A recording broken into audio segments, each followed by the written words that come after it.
Bismillahirrahmanirrahim. Assalamualaikum warahmatullahi wabarakatuh. Maaf, saya ingin memperkenalkan diri dulu. Nama saya Muhammad Faris Fatahillah dari Institut Sekolah Tinggi Agama Islam Ibnu Sina, sebagai mahasiswa jurusan Hukum Ekonomi Syariah semester 4, ingin mewawancari Bapak selaku owner di perusahaan ini atau di usaha ini, sebagai untuk memenuhi tugas kami di ujian tengah semester dalam hal mewawancarai seorang pebisnis. Baik, bismillah. Yang pertama, saya ingin bertanya dengan mohon maaf, dengan nama Bapak dulu selaku Ibnu Sina yang di mana ya? Iya, Ibnu Sina yang di Nagoya ya.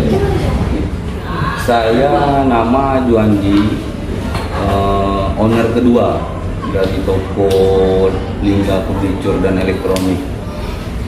Saya owner kedua lah, ada owner pertamanya, jadi sama-sama pemilik saham lah. Baik, boleh dijabarkan juga sekaligus lokasinya Mas di mana? Nah, toko kita ini berada di Nongsa Lampu Merah Batu Besar, Kecamatan Nongsa. Ya, di Kampung Melayu, pertokoan Kampung Melayu. Baik. Dari segi lokasi sudah, mungkin saya ingin bertanya tentang perusahaan Bapak ini di bidang apa ya? Kita di bidang furniture, elektronik, nah ada tambahan barang-barang bangunan seperti gas pandai, semen, besi-besi, cor. Kita ada semua nama, tapi itu melalui finance, kredit. Rata-rata kalau bahan furniture, elektronik melalui kredit semua. Kalau untuk segi daya beli cash kurang lah. Tapi kalau untuk dibeli cash masih bisa ya? Masih bisa. Baik itu dari segi bangunan sama dari segi bisa. Memang kalau segi bangunan kecil kemungkinan lah, karena kan kalau kita bersaing sama toko bangunan lebih murah. Ya. Nah, kan menangnya kita toko ini menambahkan bangunan karena dia bisa kredit. Bisa kredit atau finance. Berarti untuk kisaran pasaran harganya furnitur atau mebel ini kisaran berapa ya Pak ya? Dari segi harga termurah sampai yang termahalnya mungkin? Tergantung Mas, kalau kita ini kan kayak ikut di Nongsa ini kan masih dikatakan kampung. Jadi kita masih dari mulai barang kayak dispenser lah paling kecil, dispenser, kalau macam setrika apa tuh udah sebagai diskon lah itu. Kayak lemari, kasur. Ya, kalau lemari ini kan mulai harga yang kecilnya sekitar 800 sampai yang mahalnya sampai ada yang 4 juta. Tergantung sih Mas. Cuma kita jualnya dari katalog. Enggak semuanya barang itu kita pajang di toko karena tak muat. Kita berdasarkan katalog, minta yang ukuran berapa, dari harga sekian sampai harga sekian. Berarti hitungannya kayak barang-barang yang di sekitar sini nih, di figuran ini belum semua barang yang dipunya gitu ya, masih ada barang belum. Kita ini paling cuma sekitar 60-70% aja. Rata-ratanya kita jual katalog, jual gambar. Nah, nanti konsumen minta barang ini ukuran gini, kita adakan gambar, kita kasih barang contoh, cocok, dia lapar. Sesuai request pembeli. Nah, sesuai request. Kalau kita dengan satu pintu ini kecil ini nggak mungkin kita sediakan barang kayak di mall itu. Jadi kalau misalnya ini memang tugasnya tertarik langsung ke furniture ini atau memang ada beberapa pilihan toko gitu? kami sih lebih ke pengusaha gitu. Ya, dari jenis apa aja lah ya, penting usaha ya. Iya, pengusaha. Jadi kami juga ingin mempelajari kan bagaimana, ini juga pertanyaan saya, cara mengembangkan toko ini dari awal gitu, dari mungkin modal yang Bapak keluarkan itu berapa, terus bagaimana cara menangkap konsumen agar tertarik dengan pasar yang Bapak tawarkan itu bagaimana? Kalau membangun toko ini Mas, menjalaninya ya jalan gitu aja Mas, sesuai kayak toko-toko lain.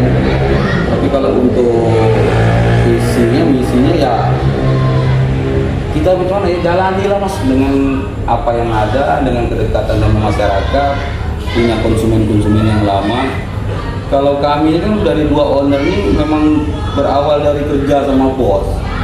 Dari 2010 sampai 2000 sekian kerja di toko furniture. Oh, jadi sudah ada pengalaman lah di bidang itu ya. Dari situ tertariklah kami dari segi keuntungan, dari segi kerjaannya apa semua yang ditekuni, yang berminat. Kebetulan kawan itu ada modal, saya ada modal, digabungkan. Nah bukalah toko ini. Toko ini ya segini-segini lah barang, cuma kita kebanyakan dari supply lah yang menyediakan barang. Biasanya mohon maaf kalau boleh tahu modal awal untuk membangun usaha seperti ini berapaan ya Pak ya? Kalau untuk modal awal sebenarnya ini dari segi sewa rukonya sih mas. Iya. Sewa rukonya ini mau hampir 30 juta per 1 tahun. per 1 tahun ya. 30-an. Terus kalau untuk dari segi barang yang kita pajang itu berkisaran sekitar 100 lebih juta lah.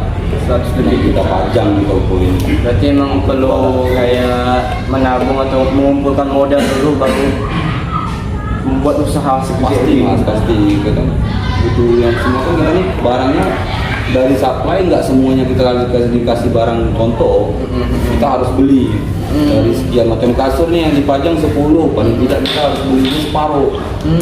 Yang 5 lagi hitungannya invoice. Ya, invoice. Nah, jadi invoice kan sekian bulan kita harus store ke gudang. Ya. Sama dengan lemari, nah makanya kebanyakan kita sistemnya jual katalog. Jual katalog yang diminta lemari ini ukuran gini, apa mereknya, kita minta ke gudang, baru kita hadirkan di toko. Ya. Bismillah. Insya Allah itu seandainya konsumen ingin merequest yang seperti ini, apakah barang itu sudah ready? Apa harus menunggu pembuatan selesai atau bagaimana Bang? Jadi kita jual katalog, nanti kita pun nanya sama orang gudang mas. Jadi macam kasur tipe queen ukuran sekian kita tak ada, kita telepon gudang ada tidak. Kalau gudang bilang tak ada, atau sampai dari luar kota, tunggu sekitar 1 mingguan. Ini membutuhkan rata-rata karena orang kredit, ngajukan kredit lewat finance kan lebih kurang pengurusan 3 sampai 1 minggu. Oh ya, untuk pengurusan kredit biasanya apa aja yang harus kita butuhkan biar bisa akses dengan Kalau kredit? kredit itu yang pertama paling yang diminta itu KTP, KK. Cuman yang identitas yang pendukung lainnya ya macam surat gaji apa. Yang penting kredit ini mas yang nggak checking lah mas, walaupun jumlahnya barangnya kecil, utang kecil, tapi kalau ada checking itu menolak langsung aja. Nah, di situ beratnya kita usaha ini, pembeli ini ada, tapi identitas yang tak mendukung. Yang mendukung. Nah, dia mungkin 3-4 tahun yang lalu dia pernah bermasalah dengan pembayaran, sekarang dia udah mulai Mau kredit ekonominya, lagi, ya. ekonominya bagus, mau kredit lagi, tapi namanya udah rusak. jelek di home kredit Nah, di situ kita kewalahan atau masalah kita lah dengan usaha ini, yaitu. Tapi insya Allah bisa di-handle lah Mas. Nah, jadi kalau saya misi kedepannya kalau memang seandainya lebih banyak modal, kita buka kredit toko mas. Kredit toko itu, jadi tidak melewati finance, tidak melewati bank-bank lah, jadi melewati toko dengan harga kreditnya sekian per bulan kita samakan dengan finance, tapi dokumen-dokumen Kita mudahkan. nah, kita mudah. Siap. Ya gitu. Alhamdulillah. Nanti kalau untuk segi kredit sama pembayaran alhamdulillah ini ya. Bagus. Rata-rata kredit lah masuk kredit mungkin dalam 70% ya kredit. Kalau untuk daya beli cash itu kurang mas. Tapi tetap ada nanti. Bisa. Alhamdulillah mas. Untuk sebulan itu ya kalau dulu sih mas sebelum covid ya bisa lah kita sampai 130 sampai 150. Cuma semenjak covid ini ya berkurang lah sama kayak toko lain. Oh iya. Kan sekarang kita qadarullah ya. Takdir Allah kita sedang diberi musibah namanya virus COVID-19 ini ya Mas. Mungkin dari banyak toko yang kita lihat banyaklah toko yang merasa ekonominya tuh mundur dari yang seharusnya sekiannya berapa omsetnya yang didapatnya berapa sebelum COVID jadi mundur Iya. gitu. Saya ingin bertanyakan ke Masnya tuh bagaimana menghadapi ini COVID-19 ini agar omset yang didapat ini walaupun turun tapi tidak sampai rugi banget, itu gimana Mas? Kalau menghadapi ya berjalan sih Mas, menghadapi ya bukan menghadapi, memang terdampak COVID.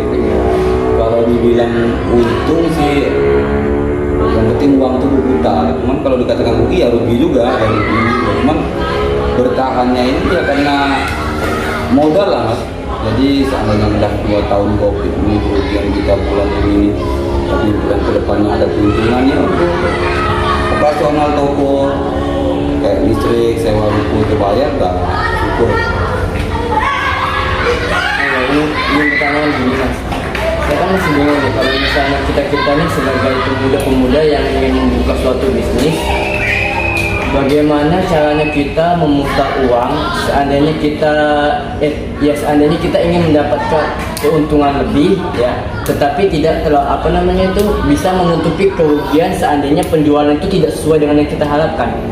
Misalnya kita dalam 1 bulan ini kan harapan kita terjual dari 100 barang 50 atau 60 barang, akan tapi yang terjadi di lapangan tidak seperti itu. Nah, bagaimana cara kita memutar uangnya biar menutupi kerugian yang kita alami itu ya Mas? Ya itu tadi Mas, kalau seandainya ini bulan berapa, bulan 4 kemarin seandainya penjualan di bawah target kita, seandainya target kita nih 100 nih, tapi di bulan 4 target kita cuma mencapai 90, otomatis kan 10 jutaan kurang. Nah nanti di bulan berikutnya mudah-mudahan ada kelebihan di situ aja tuh Mas. Tapi kadang-kadang kalau memang menetap ya sekitar target 100 tapi sekian bulan dari COVID di bawah target, ya itu tadi modal kita ini harus keluar lagi, harus mencari lagi kita dengan bantuan finance, dengan bantuan dari orang gudang. Nah dulu orang gudang ini ngasih barang invoice sama si lewat melalui invoice, seharusnya per 1 bulan kita harus store, kita bisa tegang rasa lah dengan waktu, bisa 2 bulan, bisa 3 bulan. Jadi kalau modal pun itu nggak begitu kuat lah, cuman dibantu sama yang lain-lain lah.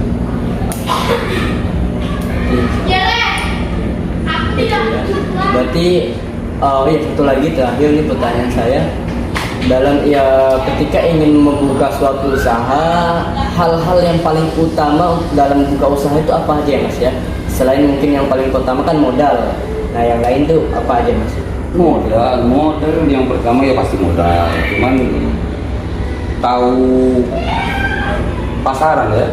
Jadi kita buka di tempat ini pun kita karena udah tahu nih masyarakat ini kan masih butuh nih, ini kan Nongsa ini di Batu Besar ini kan masih kayak perkampungan. Daya tarik beli orang itu masih bagus daripada kita masih perumahan di daerah Nagoya atau apa kan orang itu kan lagi mall aja kan. Kayak ilmu strategi marketing itu penting banget gitu Mas ya? Penting kali itu dari segi ilmu marketingnya, dari segi kita bermasyarakat dengan konsumen, silaturahmi sama konsumen, menjaga lah Mas, mencari konsumen ini kan susah. Mungkin kalau untuk harga barang mungkin semua toko yang gitu-gitu aja, lebih kurang aja harga. Cuman kita menjaga konsumen ini ya supaya tak lari ke toko lain macam mana. Salah satunya gimana Mas? Silaturahmi, yang pertama silaturahmi. Kalau harga kan paling kita bisa bersaing ya, nggak bersaing ketat lama, paling kalau toko lain jual 1 juta ya kita 980. Karena masyarakatnya sedikit aja kurang terasa sama dia. Iya, kurang. betul. Pembeli ini kan yang penting ada harga kurang. Bahkan kayak misalnya ada potongan yang lain jual 1 juta, kita 999.000 dari 1.000 ya kayak kerasa kali. Nah kalau kita kan pakai sistem daya tariknya, dengan belanja di atas 5 juta kita kasih bonus dispenser, setrika, diskon. Jadi diskonnya lumayan ya Mas ya. Kalau harga diskon kan lebih kurang aja sih dengan harga yang kita barang kita kasih kan. Oke, cukup lah, alhamdulillah. Sekian yang mungkin bisa saya tanyakan ke Bapak. Insya Allah pertanyaan Bapak ini sangat memotivasi kami sebagai pemuda-pemuda yang ingin mungkin kedepannya membuka usaha atau mungkin menciptakan lapangan kerja sendiri buat orang lain gitu. Seandainya usaha kita sudah besar, orang lain bisa bekerja dengan kita gitu ya. Iya mas, asal ada modal. Udah semester berapa mas? Saya semester 4. Nah, kan sebentar lagi habis mas ya.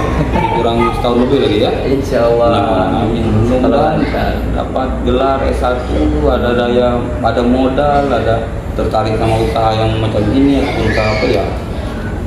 Ya ilmu marketingnya apa yang dipelajari kan ya praktek hari-hari sih sebenarnya. Oke, terima kasih banyak Bang. Alhamdulillah. Subhanallahumma wa bihamdika asyhadu an la ilaha illa anta. Assalamualaikum warahmatullahi wabarakatuh. Oke mas, sama-sama, semoga sukses mas. Amin.